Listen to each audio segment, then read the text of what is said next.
Você acha que uma reforma política profunda é algo que ajudaria a mudar essa porra toda, essa dança das cadeiras, essa... Sim, mas toda vez que falou-se em reforma política do Brasil, sempre foi para fugir de algum outro tema. Né? Ah, corrupção, petrolão, reforma política. Ah, mensalão, reforma política. Ah, Flávio Rachadinha, reforma política. A gente tem que pensar muito assim para não usar a reforma política tão necessária no Brasil como um subterfúgio para fugir do problema que está no nosso nariz. Então, nós temos problemas graves para serem enfrentados agora. E pensar numa reforma política, mas tem que pensar numa reforma política de um jeito muito engajado, com a participação da população. Porque senão vai piorar. A última reforma que teve piorou. Piorou, gente. Piorou, foi péssima, tanto a política quanto a eleitoral. Foi péssima. Ao invés deles darem um remédio para curar o paciente da corrupção, eles mataram o paciente. E aí criaram o fundão. Então, eles impediram as pessoas, as empresas de doarem de forma honesta. Cortaram tudo e criaram um fundão. O que tinha que ter feito? Parece bem preguiçoso isso, né? Preguiçoso. O que tinha que ter feito? Vamos fazer o seguinte. As empresas podem doar. Beleza, normal. Só que caixa 2 é corrupção. Pegou caixa 2, cana. Resolveu o problema. Caixa 2, corrupção. Pegou caixa 2, cana. Pronto. Pois é. Mas parece simples, né? Deveria ser, né? Deveria ser. E aí criaram o fundão e, enfim, tudo que vocês já sabem em relação a isso. Eu acho que a gente tem que rever essa lei o mais rápido possível, inclusive. Eu sempre sugiro para todos os candidatos que a gente devia pegar e associar o fundão ao CPF. Ou seja, você tem um valor X, cada cidadão tem igualmente direito a uma porção desse valor e ele pode direcionar esse valor para a candidatura que ele quiser. De forma anônima e tal. De forma anônima, através do aplicativo dele, tá ligado? É uma ideia. Não é ruim. Porque aí você tem um dinheiro que o governo tá dando, mas quem decide é a população. Tá, mas aí tem um problema também, né? O cara que é esclarecido, o cara que não é. Você vai no curral eleitoral lá no Nordeste, onde o PT ameaça as pessoas com uma cesta básica, se você não votar em mim, você não come. Eu já vi isso. Aí o cabra vai dizer, vai tudo pra mim, ou então você tá lascado. Então, isso vale pra quem tem consciência política. Né? E a gente precisa criar uma consciência política no Brasil, uma educação política mesmo no Brasil, que a gente sabe que, infelizmente, pouquíssima gente é politizada. Tanto que ficam acreditando em besteira de WhatsApp, sabe? Gente, cada idiotice que eu falo, como é que gente inteligente não para pra pensar num trem desse? Tem coisa que você bate o olho e já sabe que é mentira, e os caras acreditam. Esses dias espalharam no WhatsApp que eu fui do PT. Cara, eu tenho cara de quem foi do PT. Eu sou direita raiz, eu sempre fui direita, sempre fui liberal. Os caras são muito loucos, assim. E tem gente que vem me perguntar, Joyce, verdade que foi do PT? Eu falei, what? Eu? Que mané PT? Né? Aliás, eu só tô em partido porque a gente é obrigado a estar em partido. Porque partido é problema. Vamos combinar? Partido Concordo é problema. Demais. Também. Né?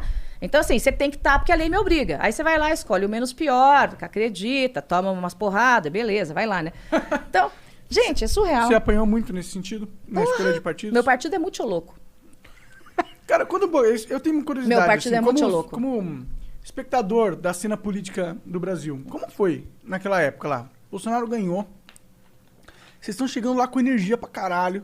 E aí Vamos mudar o Brasil, Ele jogou porra! uma bomba e explodiu tudo. É o Bolsonaro sendo Bolsonaro. Ele jogou uma bomba. Sim, pensa na direita. A direita chegou lá, direita, Brasil, vamos fazer acontecer, reforma, estado mínimo contra a corrupção. Aí o Bolsonaro viu que tava tudo indo bem, pegou uma granada, tirou o pino, e jogou no meio da direita. E aí foi a explosão, um pedaço pra cada lado. Aí ficou conservador pra cá, ficou liberal pra cá, ficou a Joyce pra cá, ficou MBL pra lá, ficou bem pra rua pra lá. Gente, virou caos. E qual é o nome dessa granada, dessa bomba? Bolsonaro. Não, mas como que ele tacou essa bomba? Ele desunificou a direita, ele tentou... Mas por quê que ele... Porque ele é muito louco. Ele é assim. Ele não consegue trabalhar na paz. Ele cria o caos. E dentro do caos... O cara falou que com os Estados Unidos lá, que quando acaba a saliva, a vai gente na tem pólvora. que ter pólvora. Cara... Parece Pros Estados Unidos é engraçado, né? Tomara que o presidente leve com uma piadinha idiota, né? Tomara. Né? Acho que ele vai levar. Não sei se ele tem esse bom humor, infelizmente, mas tudo o bem. Brasil virou uma piadinha idiota. Uma piadinha idiota. É isso. Então, o que o Bolsonaro fez? Primeiro, ele tentou tomar o partido, o PSL. Ele queria, assim, dar uma carteirada e tomar o PSL pra ele. Gente, numa democracia não é assim. Você não pode chegar e falar assim, me dá seu partido aí. Assim, não é, amigos. Aí ele tentou criar um partido, CIFO. Né? Tentou criar um partido, se lascou. Até hoje ele tá sem partido, né? Ah, porque O presidente pode ficar sem partido? Pode, executivo pode, depois de eleito. Pra eleger, ele tem que ter um partido, depois ele pode sair. Entendi. Então ele tentou criar aquele partido doido dele lá, claro que não deu certo. E eu falei pra ele, não seja burro. Você vai dividir o partido querendo enfiar esse seu filho, de novo os filhos, o Eduardo Bolsonaro, pra comandar o partido. Ele é um inapto, ele é um débil, ele não vai conseguir. Não dá, eu não vou apoiar isso. Eu vou fazer, vai acontecer. Aí ele chamou lá um tanto de deputado, deu um toma lá da cá, um pichuleco para cada deputado, para os deputados ficarem do lado do Eduardo. Só que os que tinham espinha ereta, né, dignidade, falaram, não, gente, que é isso? Presidente não é lobista de filhinho. Não pode, ele não pode descer do alto da presidência da República como se fosse um assessor de vereador de cidadezinha pequena para fazer lobbyzinho com deputado. Gente, aí dividiu o PSL. Aí eu liguei pra ele e falei, eu avisei, idiota. Tá vendo? Agora, em vez de você ter um partido com 54 com você, você tem 20 de um lado, 20 do outro e o resto meio perdido, sem saber pra onde ir. Então ele foi fazendo isso. E todo mundo puto. E aí, quando ele foi largando as pautas, por exemplo, quando ele começou a atacar a Lava Jato, ele me perdeu. Me perdeu quando começou a atacar o Moro. Quando ele começou a... Também perdeu o pessoal do MBL. Por que ele começou a atacar? Porque ele não queria que chegasse no Flávio as investigações. Porque ele tem muito ciúme do Moro, como ele tinha ciúme de mim. Qualquer pessoa que tem um brilho próprio, ele fica agoniado, ele vê como uma ameaça. Tanto que quando eu saí da liderança, os bolsolocos lá, o primeiro meme que eles fizeram é Joyce, Peppa Pig, traíra, vai ser candidata à presidência em 2022. What? Eu nem tinha pensado nisso, mas comecei a pensar depois. Sabe, os caras são muito loucos, eles têm medo. Ai, porque o Moro um dia pode ser presidente. E daí, isso é democracia. Se ele quiser ser candidato, bacana, venha. E se o Jair quiser, também que venha. E pronto. Então, esse medo que eles têm, que o próprio Jair tem, e os filhos ficam muito no ouvido dele sobre isso, faz com que ele tome decisões absolutamente irracionais. Então, ele foi afastando. Afastou a tropa do MBL, afastou os liberais de fato na economia e conservadores nos costumes como eu, afastou os liberais, né? E aí todo mundo olha e fala, porra, era uma farsa. A gente apoiou uma farsa. E cada vez que ele rompia uma bandeira, ele perdia um pedaço dessa direita. Então a direita tá toda... Afastou o Lobão. Porra, o Lobão fez campanha comigo e com o Bolsonaro. Afastou o Gentili. Afastou todo mundo da direita. Afastou todo mundo. Ficaram só os bolsolocos. Aquele pessoal que vê qualquer merda no WhatsApp. O primeiro que pulou fora do barco foi o Nando Moura. O Nando, pô. Pô, o Nando fez campanha pra caramba, Sim. Se expôs, entendeu? Então, as pessoas que pensam, que enxergam o que foi feito, elas falam, bom, eu prometi uma coisa, o cabra tá fazendo outra. Eu tenho vergonha, Então, eu vou, tirar o pé. É isso. Pois é bom, pelo menos isso é algo que, vamos lá, do lado do presidente existe um enfraquecimento.